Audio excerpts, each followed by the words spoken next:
दोस्तों नमस्कार। 4 PM गुजरात और दस्तक दोनों में आपका बहुत बहुत स्वागत है। मैं हूं आपका दोस्त मयूर जानी। हम लगातार कर रहे हैं कार्यक्रम किरण पटेल पर और वो फोकस रहना इसलिए जरूरी है क्योंकि कोशिश ये है कि अब हम तो ये नहीं जानते कि हमारे बोलने से या हमारे बताने से क्या क्या हो जाएगा, इसका हमको कोई अंदाजा भी नहीं है और ना हम कोई वहम में रहना चाहते हैं। लेकिन एक दो चीजें हैं मैं आपको बताना चाहूंगा।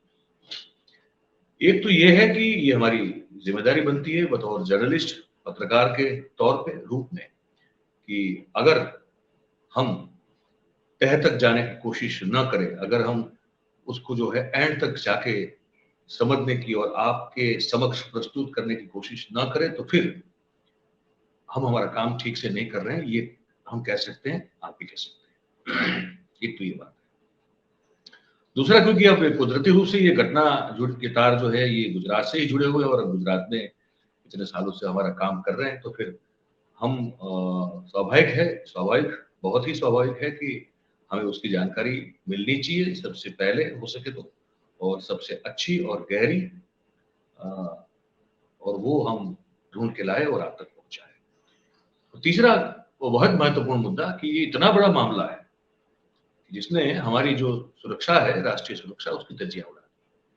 कोई भी अहरा गहरा नत्थु खेरा या कोई भी दलाल हमारे देश में हमारी एजेंसीज जो है उनको चूना लगाते हुए Z+ सिक्योरिटी पा सकता है। 4, 4.5, 5 महीने तक जो है वो आपको मामू बना सकता है। देश की सरहद पर जो है हमारे जवानों के साथ उसी Z+ सिक्योरिटी के साथ वो जा सकता है, मीटिंग्स कर सकता है, महंगे से महंगे होटल में रह सकता है, अफसरों को डांट सकता है, मनमानी करवा सकता है, बहुत बड़े सौदे वहां पे जाके जो है डील्स जो है वो क्रैक कर सकता है। और अगर अभी पकड़ा नहीं जाता तो और भी कुछ बहुत सारे डील्स जो है वो क्रैक हुए होते इसी ठग के द्वारा। ये सब अगर हो सकता है तो इससे बड़ी कोई घटना देश में नहीं हो सकती है। कुछ लोग ये कहते हैं कि ये अदानी को बुलाने का प्रयास है। अदानी वाला मुद्दा अपने आप उतना मजबूत मुद्दा है कि उसको वैसे भी कोई दरकिनार नहीं कर सकता, है ना। और उस पर चल रहा है, वो तो चल ही रहा है, लेकिन उसके साथ साथ जो और घटना घटी है, जो कि उसकी इंटेंसिटी अप्रतिम है, तीव्र से तीव्र है, उस पर बात ना करें या उसको छोड़ दें, ये भी ठीक नहीं होता है। तो इसलिए भी इस पर हम बात लगातार कर रहे हैं। और एक और मुद्दा, देखिए, आप जो भी है हमारे भाई बहन देख रहे हैं, है ना, हमारी इस प्रस्तुति को, कमेंट हम पढ़ते हैं। आप जो करते हैं, हम कहते हैं कि अब आप कमेंट करा करें, आप किया कीजिए और हमको अच्छा लगता है। हम बहुत सारी कमेंट आपकी होती है, हम सबको पढ़ने की कोशिश करते हैं। मैं वो ट्रोल नगर में रहने वाले ट्रोल वासियों को अलग करता हूं, क्योंकि वो जो भी कहे उनसे कोई फर्क नहीं पड़ता है। लेकिन कुछ जो सीरियस व्यूअर्स बहुत सारे हमारे हैं, वो ये कहते हुए मैं जब पढ़ता हूं तो मुझे ये लिखते हैं बहुत सारे कि क्या सभी गुजराती चोर है, क्या सभी गुजराती ठग है, क्या सभी गुजराती धूर्त है। ये एक तरह का सेंटिमेंट जो है बनता हुआ दिखाई देता है देश में। और एक चीज और भी मैं मानूंगा, मतलब क्योंकि मैंने महसूस किया है, अनुभव किया है, मैं बाहर भी, आप जानते हैं, देश के अलग अलग हिस्सों में भी मैं जाता रहता हूँ। तो एक सेंटिमेंट मैंने एक महसूस किया कि गुजरातियों के प्रति देखने का जो नजरिया है हमारे देश के अन्य राज्यों के लोगों का, उसमें कहीं कुछ जो है वो बिटरनेस दिखाई देती है, कुछ कड़वाहट सी महसूस होती है। उनको लगता है कि ये लोग जो हैं अब देश को पूरा डोमिनेट कर रहे हैं, और चाहे अनचाहे भी एक वो बात जो है, एक, मैं ज्यादा तो नहीं बोल, लेकिन हल्की सी घृणा जो है वो भी दिखती है। अब इसे मैं क्या कहूँ, मैं इतना ही इस मुद्दे पे कहना चाहता हूँ कि देखिए, वो तो फिर हमारा दुर्भाग्य हुआ, और तो क्या हुआ, क्योंकि इसी प्रदेश ने बहुत अद्भुत लोग दिए हैं जिसने देश को एक ऊंचाई तक ले जाने की बहुत बड़ी जो है उनकी भूमिका रही। डॉक्टर विक्रम साराभाई यहीं से हैं भाई, जो इसरो आज हमारा काम कर रहा है ना, वो यहीं से है। बड़े संपन्न परिवार से, बहुत कहते हैं मतलब इतने संपन्न परिवार से, तो उन्होंने जो जो संस्थाएं खोली हुई है, इसरो तो एक है उसमें सबसे पहले जिसको वो लीड कर रहे थे। उसके अलावा भी जो उन्होंने किया है काम काज, आप लाल भाई ग्रुप को देख लीजिएगा। अब मैं क्या क्या नाम गिनाऊं आपको, महात्मा गांधी यहीं से है, सरदार पटेल भी यहीं से है, ठीक है। एच.एम. पटेल साहब के बारे में पता नहीं कितने लोग जानते हैं, बड़े अद्भुत ब्यूरोक्रेट हुआ करते थे आजादी के समय, वो यहीं से है, ठीक है। तो ये नजरिया जो है, अच्छा देश के सबसे बड़े जो माने जाते हैं, जिन पर आज तक वो नहीं इल्जाम लगा जो गौतम अदानी साहब पे लगा है, वो है मुकेश अंबानी, धीरूभाई अंबानी, वो भी यहीं से है। इसको जो है एक चश्मे से देखना, मैं तो गुजारिश करूंगा कि आप, क्योंकि होता है ना पैनिक टाइम जब होता है, आपकी सोच और दृष्टि जो है वो संकीर्ण हो जाती है, तो आप हर एक को फिर उसी नजरे से देखते हैं। तो मैं बस कोशिश करूंगा, मैं मतलब ये प्रार्थना कर सकता हूँ कि आपका जो देखने का नजरिया है उसको संकुचित मत कीजिएगा। गुजरात बहुत अच्छे लोगों से बना हुआ एक प्रदेश है, और वो अपनी अच्छाई जो है, वो लोग अभी भी वो लोग अपनी अच्छाई में कायम है। तो कुछ धूर्त लोग जो है वो गुजरात से निकल के आते हैं, तो उसका मतलब ये नहीं है कि गुजरात जो है वो सब जो लोग हैं वो ऐसे ही। नानजी कालिदास मेहता, जय मेहता जिनके वंशज हैं, जय मेहता साहब, वो भी हमारे यहीं से आते हैं। बहुत सारे लोग हैं साहसिक और दूरदर्शी और अच्छे ईमान वाले लोग गुजरात ने बहुत दिए हैं देश को और दुनिया को। तो ये अगर सोच परिवर्तित हो रही है उस तरफ, तो मैं सिर्फ आपसे कोशिश कर सकता हूँ, ये गुजारिश कर सकता हूँ और समझाने की कोशिश कर सकता हूँ कि आपकी सोच को इस तरह से न बदले। ये एक मुझे लगा कि एक जरूरी बात है जो मुझे आपको एक अपील के तौर पर कहनी चाहिए। और बाकी ये सब मैंने कारण बताया कि इस पर इसलिए हम बात करते हैं क्योंकि ये एक ऐसा मुद्दा है जिसको भुलाया नहीं दिया जा सकता, ये जरूरी है। अब खबर की बात करता हूं मैं। दिव्य भास्कर जो आप सब जानते हैं कि एक तरह से मेरी मातृ संस्था के रूप में मैं देखता हूं उनको। मैंने बहुत, अगर अखबार में कहीं काम किया तो मैंने सिर्फ वहीं किया, और मेरा अगर 25 साल हो गया तो आप समझ लीजिए टोटल मेरे 10 साल तो वहीं बीते हैं। वो अखबार और उसकी जो पॉलिसी है मुझे आज भी बहुत दिल से करीब है, दिल के करीब है। और ये अखबार मुझे थोड़ा ताज्जुब था कि मैं तो उठा रहा हूँ ये मुद्दा इतने समय से, लेकिन भास्कर इसको छू नहीं रहा था उतना जिस तरह से उसको छूना चाहिए था। लेकिन 2 दिन से वो हो रहा है।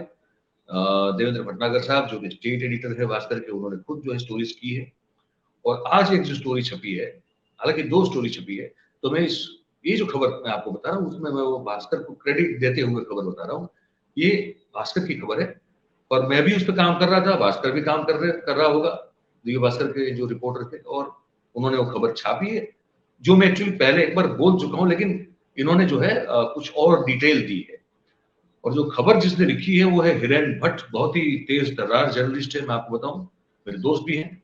और राजकोट एडिशन जो भास्कर की है उनके वो संपादक है। उन्होंने, क्योंकि राजकोट से ही वो अखबार निकालते हैं, तो उन्होंने अपना काम जो है वहां बखूबी किया है और एक खबर उन्होंने बाहर निकाली है। खबर सुनाता हूं। वो लिख रहे हैं कि ये जो अमित पंड्या है ना, जो हितेश पंड्या के सुपुत्र हैं, तो वो कह रहे हैं कि अमित पंड्या के जो एक बिजनेस पार्टनर है जतीन संघानी, उनका फोटो भी छापा है उन्होंने। उनसे बात की तो उन्होंने दिव्य भास्कर को बताया कि सीएमओ के जो पीआरओ हितेश पंड्या है, उनके पुत्र अमित पंड्या और किरण पटेल 2004 से एक दूसरे से परिचित हैं एक दूसरे के। ये बताया, ये सबसे पहला ये खुलासा है। दूसरा खुलासा हिरेन भट्ट ये कर रहे हैं कि राजकोट में अमित पंड्या जो हितेश पंड्या के सुपुत्र हैं, उनको गवर्नमेंट के काम, सरकार के काम उनको ऐसे प्रोजेक्ट मिलते थे। और जब ये खबर जो मैं पहले दिन से कर रहा हूं, इसको हिरेन भट्ट जो है वो उसको पुष्टि दे रहे हैं कि किरण पटेल के साथ मिलकर कश्मीर में बिना बिजली के चले, मतलब जहां इलेक्ट्रिसिटी की जरूरत ना पड़े, उस तरह के सीसीटीवी बेचने का प्रोजेक्ट था। ये मैं आपको डे 1 से कह रहा हूं, पिछले 6 7 8 दिन से कह रहा हूं। ये सीसीटीवी का कुछ मामला है इसमें। हिरेन भट्ट जो है उस अपनी जो मेरी वो खबर उस पर उसको वो उनकी खबर स्टैंप लगा रही है अभी। और ये क्योंकि हिरेन भट्ट खुद नहीं कह रहे हैं, ये अमित पंड्या के पार्टनर जतिन संघानी का वर्जन है जो हिरेन भट्ट ने छापा। तो मतलब बात हमारी जो है वो सच साबित हुई कि वो सीसीटीवी का कुछ था। तो ये सीसीटीवी का प्रोजेक्ट था, ऐसा सीसीटीवी जिसमें बिजली की जरूरत ना पड़े, इलेक्ट्रिसिटी का कनेक्शन की जरूरत ना पड़े, ये बता रहे हैं। आगे कहते हैं, हिरेन भट्ट की खबर बता दी हमको कि जतिन संघानी का ही ये वर्जन में बढ़ रहा हूं जो उन्होंने उनके फोटो के साथ छापा हुआ है कि कश्मीर में जो कन्वेंशनल इलेक्ट्रिसिटी कनेक्शन है उसके बगैर सोलर और विंड पावर से चले ऐसे सीसीटीवी कैमरे का एक अच्छा सा प्रोजेक्ट तैयार हुआ था और उसकी डेमो जो है वो कश्मीर में एडमिनिस्ट्रेशन जो है उसको देने वाली बात थी। और उसके अलावा जतिन संघानी ये कहते हैं कि ये अमित पंड्या और किरण पटेल को जन्माष्टमी का जो बहुत बड़ा मेला लगता है वहां हमारी जो चुनाव प्रक्रिया हुई 2022 की, उस चुनाव प्रक्रिया में भी जो सीसीटीवी कैमरे लगाने का काम था वो अमित पंड्या की कंपनी सेफ सॉल्यूशन को दिया गया था। आप देख रहे हैं ये जो नहीं खाऊंगा नहीं खाने दूंगा वाली जो बात चल रही है, तो आपके ही पीआरओ के बेटे तो खा रहे हैं जो भारतीय जनता पार्टी में मीडिया प्रभार में भी काम करते हैं। तो फिर कौन सी ये बात हो गई कि भाई हम तो ना परिवारवाद चलाते हैं ना वंशवाद चलाते हैं।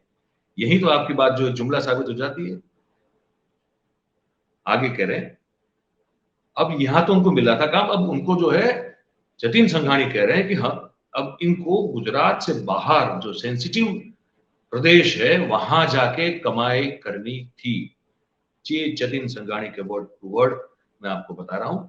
और भास्कर को मैं इस मामले में बधाई देता हूं कि उन्होंने अमित पंड्या के पार्टनर से ये बात जो है ये बाहर निकलवाई है। बहुत अच्छा जर्नलिज्म इसको मैं मानता हूं। आगे कहते हैं हिरेन भट्ट की रिपोर्ट कहती है आगे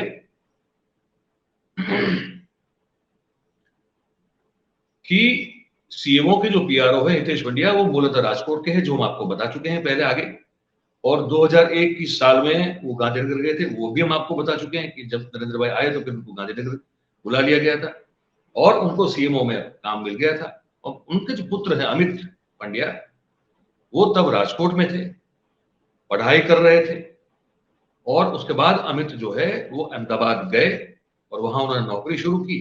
और उसके बाद 2004 में उसकी मुलाकात किरण पटेल से होती है और उस तभी से वो एक दूसरे के परिचय में है। और उसके कुछ ही समय बाद अमित पंड्या ने गांधीनगर में सेफ सॉल्यूशंस नाम की एक कंपनी जो है उसको खड़ा किया। उसका काम था सीसीटीवी समेत के जितने भी सर्वेलेंस इक्विपमेंट्स होते हैं उसको उसका जो है वो आपको लगा देना। उसके ऑर्डर्स लेते थे और वो आपके वहां लगा देते थे। और इनका ये कहना है कि ज्यादातर जो उनको काम मिले हैं वो सरकारी काम मिले हैं। आप सोच लीजिए 2004 से ये आदमी सरकार के पैसे पे ही पल रहा है। सरकार का पैसा हमारा आपका पैसा है, तो समझ रहे हैं आप।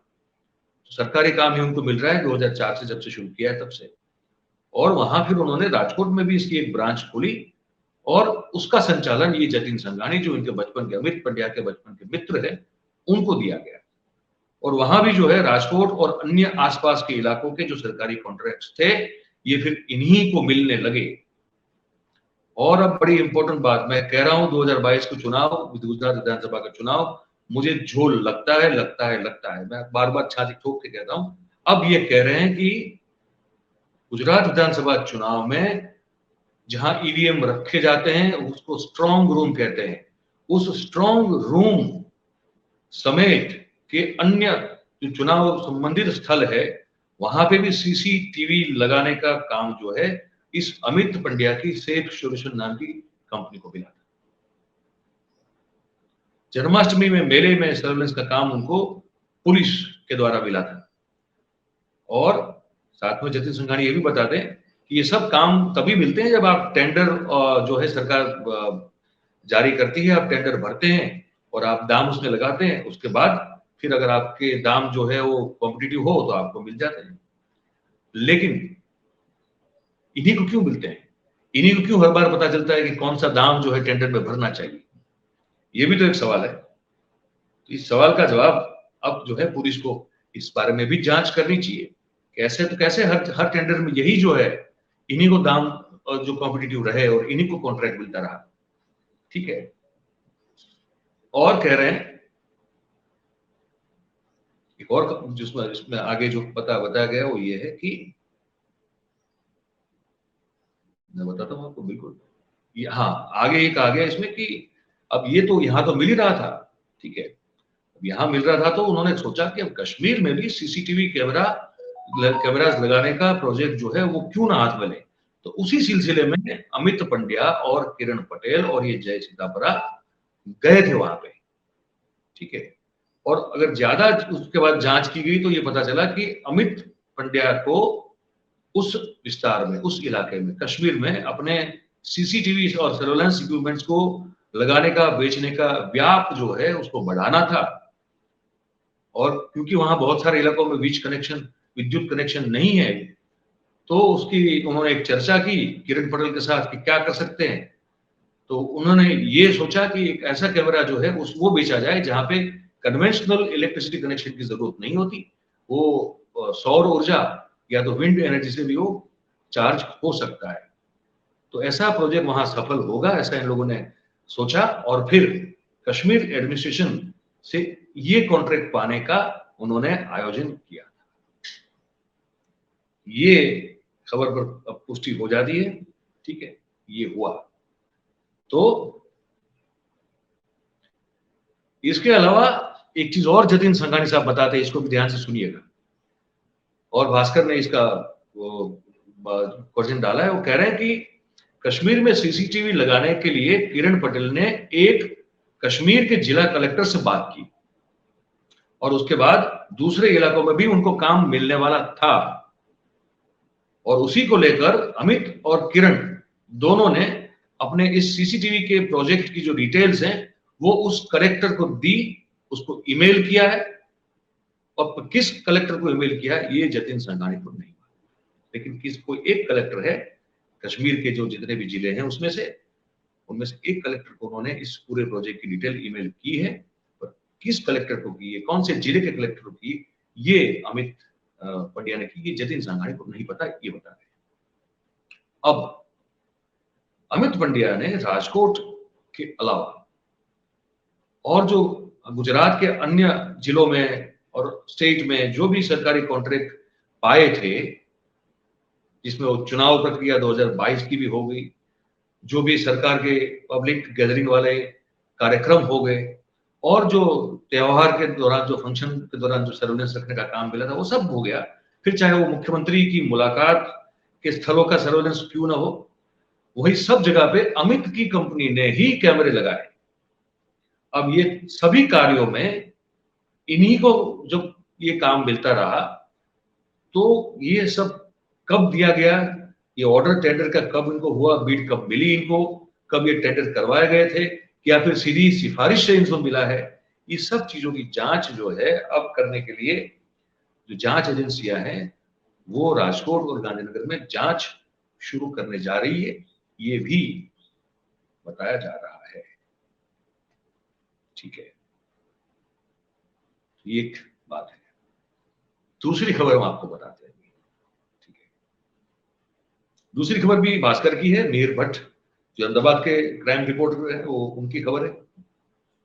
इसमें बहुत सारी बातें हमने आपको बता दी हैं, लेकिन फिर भी अब जब, अच्छा ये तो हमने आज सुबह ही लाइव कर दिया कि जो जगदीश चावड़ा है उन्होंने अपना एफआईआर जो है वो क्राइम अहमदाबाद क्राइम ब्रांच में कर दी है। तो मुझे लगता है कि ये तो वही खबर है कि उसमें तो कोई नई बात नहीं है, लेकिन एक छोटी सी एक जानकारी एडिशनल जो है वो ये है इस खबर में, बाकी हम आपको बता चुके हैं कि किरण पटेल का जो परिवार है वो भूगर्भ में चला गया है, उनकी जांच हो रही है, लेकिन वो 3 दिन से लापता है, उनकी पत्नी मालिनी बेन और बाकी सब जो परिवार के लोग हैं।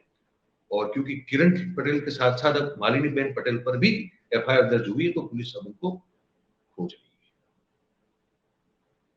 तो ये सब जो है ये डेवलपमेंट के तौर पर है किरण पटेल के पूरे मामले में।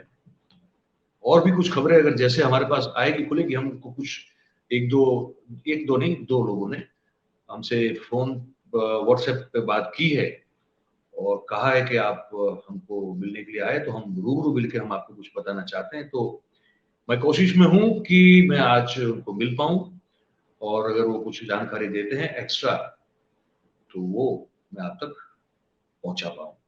अब वो कितना बताते हैं, क्या बताते हैं, वो वर्थ है कि नहीं, वो तो फिर उनसे मिलके और फिर उस बात की जो क्रॉस वेरिफिकेशन करके भी पता चलेगा, उसी के बाद ही पता चलेगा। लेकिन मैं कोशिश करूँगा कि वो मैं आपको जानकारी दे पाऊँ। तो आपको क्या लगता है, जैसे ये पूरा खुलासा जैसे हम पहले दिन से कह रहे हैं, ये अब उनके पार्टनर कह रहे हैं, उनके वर्ड टू वर्ड है। तो हमारे पास जो डे 1 से जो एक बात थी वो आज सच साबित हुई है कि वो सीसीटीवी का बड़ा एक जोल था और उसमें अब आगे और बात निकली है कि यह तो भैया हर चीज में उन्हीं का सर्वेलेंस इस्तेमाल हुआ है। तो बहुत 2-3 बातें बड़ी साफ हो जाती है। एक, भ्रष्टाचार नहीं है या तो हम नहीं कर रहे हैं, इससे बड़ी कोई झूठ बात जो है इस भारतीय जनता पार्टी की सरकार में हो नहीं सकती है, क्योंकि ये साबित हो रहा है, ऐसे ही अपने आप साबित हो रहा है कि इन्हीं को सर्वेलेंस का काम मिल रहा है, जो उनके पार्टनर बोल रहे हैं। ठीक है, वो कौन है? वो सीएमओ में पीआरओ के बेटे हैं। वो पीआरओ कौन है? जो नरेंद्र भाई के बहुत नजदीकी लोगों में से एक हैं, जिनको नरेंद्र भाई जब जैसे ही मुख्यमंत्री बने थे उनको फिर कुछ समय के बाद गांधीनगर बुला लिया था और तभी से वो सीएमओ में अपना डेरा जमा के बैठे हुए, उनको कोई हिला नहीं पा रहा है। तो उसी व्यक्ति को हर कॉन्ट्रैक्ट मिल रहा है। कैसे संभव है ये? जो 2004 से एक दूसरे के परिचित हो, किस किस को चूना नहीं लगाया होगा? सरकार को तो लगा दिया भैया, अब तो यहाँ तो ये साबित हो जा रहा है, सरकार को चूना लगा दिया और सरकार खुश होती रही, सरकार ने कुछ नहीं किया, हर टेंडर उनको मिल रहा है। अब उन्होंने सोचा कि कश्मीर में भी इस मलाई को क्यों न खाया जाए। और वहां मैं फिर से एक बार कहता हूं कि वो जो मैं कह रहा हूं कि संजय भाई पटेल वाला जो एंगल है, ये भी कहीं ना कहीं इसमें जुड़ा हुआ है। अब जांच और खोज और भी जारी है, क्योंकि जितने भी ओर से इशारे होते हैं वहां एक नाम तो आखिर में उनका आता ही आता है, जो भी बातचीत होती है कि वहां उस तरफ आप जांच कीजिए। हम कर रहे हैं, जितनी जल्दी से हो सकता है कर रहे हैं, कोई जल्दबाजी नहीं करेंगे, क्योंकि हमें किसी की कोई क्रेडिबिलिटी भी क्वेश्चन नहीं करनी। जब तक कोई ठोस चीज ना हो तब तक हम ये नहीं कह सकते कि आप ही जिम्मेदार है। हम एक शंका व्यक्त कर सकते हैं कि ये सब हर तरह से इनका नाम आ रहा है, पर ठोक बजा के नहीं बोल सकते जब तक बात में हमारे हाथ में एविडेंस ना आ जाए। तो हाँ, संभावना व्यक्त की जा सकती है, लेकिन ये संभावना है, ये कोई सिद्ध हुई बात नहीं है, पर इशारा उस तरफ हो रहा है, ये हम आपको बता रहे हैं। बिल्कुल हर तरह से जो हिंट आ रही है वो उसी तरफ, एक ही नाम की तरफ जा रही है। अब देखते हैं आगे इसमें क्या क्या मिलता है। और आप जुड़े रहिए हमारे साथ 4 PM गुजरात और दस्तक सबके साथ जुड़े रहिए। तो जो भी आगे होता है तो हम आपको बताते रहेंगे। कैसा लगता है कार्यक्रम? कमेंट जरूर करें, आपका क्या सोच है, आपकी क्या विचार है, आप जरूर जो है हमारे कमेंट बॉक्स में आप डालिए। मैं जैसे कहा कि मैं पढ़ता हूँ और कोशिश करता हूँ मैं कुछ अगर वापस कम्युनिकेट कर पाऊँ तो वो भी करने की कोशिश करता हूँ। कुछ दर्शकों को उसका अनुभव हुआ होगा और बाकी आज राहुल गांधी वाला मुद्दा भी आपने देख लिया, हमने जो सुबह सुबह कर लिया था, वो भी एक आने वाले दिनों में बहुत बड़ा मुद्दा बनने वाला है। और बाकी जो भी पोल खुलती जाएगी हम खोलते रहेंगे, आपको बताते रहेंगे, आपसे रूबरू होते रहेंगे। तो अच्छा लगता है तो मैं कहता हूँ ऐसे हमेशा कि लाइक शेयर सब्सक्राइब क्या कीजिए और हमारे साथ जुड़े रहिए हमेशा। आपका बहुत बहुत धन्यवाद। Thank you very much. नमस्कार।